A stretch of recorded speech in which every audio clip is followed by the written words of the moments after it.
Building resilience. Resilience is our ability to cope with life's ups and downs. And it's been shown that there are recognised steps that we can all take that can boost our ability to deal with pressure and reduce the adverse impact of stress on our lives. So resilience is the ability to adapt to challenging circumstances without it taking too great an impact on our mental well-being. And simple lifestyle changes can help us to be ready for life's ups and downs and to be able to cope better with stress when it unexpectedly hits us. So be assertive, look at your work-life balance and calmly, clearly and politely let people know if you believe that you're overwhelmed and they're being unreasonable asking you to take on extra pressures.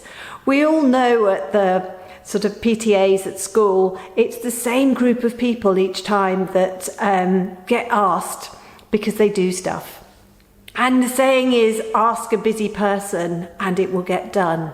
However, the busy people should sometimes just say, no, I can't cope with that at the moment. And you know what? Somebody else will usually step up and that will look after your well-being and give someone else a chance to show what they're made of too. So say no to things if you feel overwhelmed. Be assertive and get additional support if necessary. So sometimes in a workplace, it's harder to say, no, actually, I can't cope with that at the moment. And it might not feel the right thing to do, but it might be the right thing to do. So think carefully. And if it really is stressing you and you feel overwhelmed, then say no. Resolve conflict as well. So if there are things playing on your mind, there's been a falling out with someone or you just feel uncomfortable around someone, then quite often it is a good idea to have that difficult conversation and have it early. Then it stops preying on your mind and it stops keeping you awake at night. Relaxation techniques can be really helpful and yoga as well. Take yourself out for a day off whenever you can.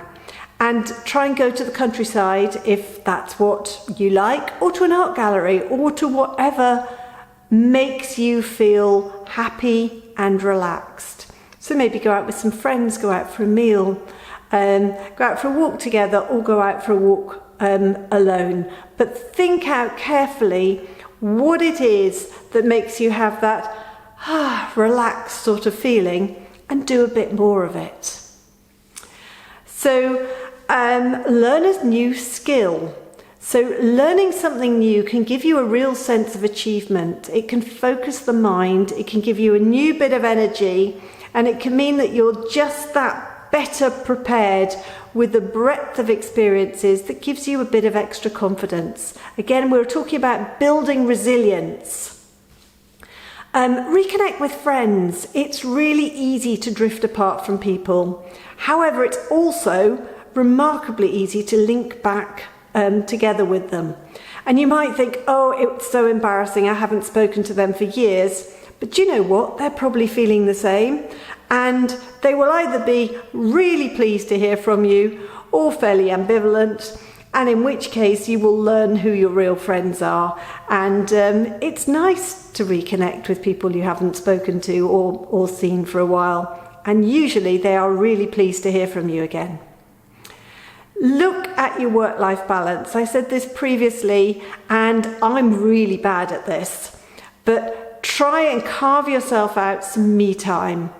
It's very easy for us to feel guilty that for some reason we're indulging ourselves if we're taking out that time because there's other people we should be doing things for. But do you know what? We're much nicer people when we take that time out and we do a little bit of things for us. And then it's better for everybody. Be kind to yourself and don't stress about being stressed. Again, this is something a lot of people, including myself, struggle with. So don't be too tough on yourself. If you've set yourself really hard goals, then actually maybe they are not achievable in the timescale you've given yourself to do them. So look again, reevaluate, and maybe just take it a little bit gentler. And work smarter and not harder. So again, thinking about your time management and how you approach your work. What time of day do you work best?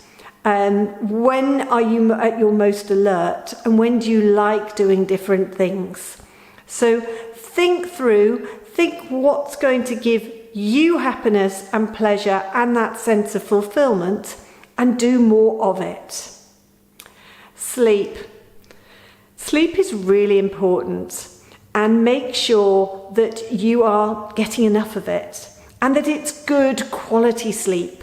We've got various tips and information on our website that can help you to develop better sleeping patterns and help you if you are having either difficulty getting to sleep, you're waking in the night, or you're waking early in the morning.